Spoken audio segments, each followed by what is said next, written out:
We, tuko China. Tumeambia China itusaidie na 143 billion peke yake. Kiangai. Tutengeneze a special economic zone Kilifi 19 billion. Tutengeneze textile farm Kajiado ya 2.6 billion. Tutengeneze kibanda ya kuku ya 3.9 billion Kajiado. Aloe vera processing plant Baringo 4.16 billion.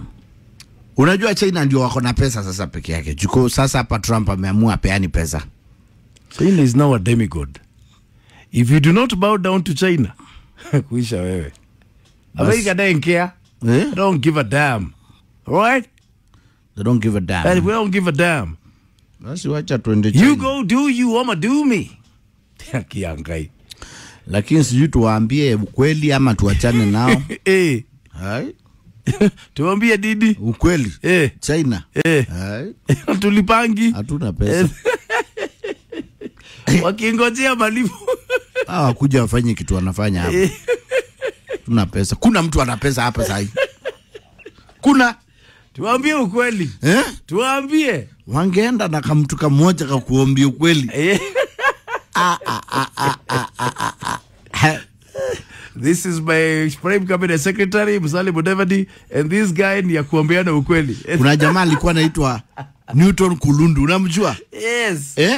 Aliambia US ambassador ukweli mingi.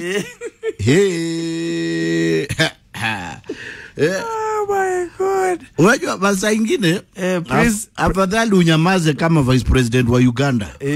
Unamjua? Hata simjua. Hivyo ndio unafaa unyamaze. Wewe ngoje kiende.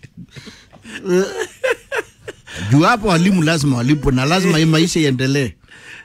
This is my Minister for Foreign Affairs, and this is a man for kuambiana ukweli.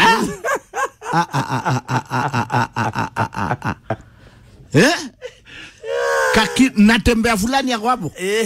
Aende is that called natembea? Ametembea nao. Natembea. Aanze kusema ukweli. Utafukuzwa China. Kubans. Kuchoma. Ndio itakuwa yetu. Hatari.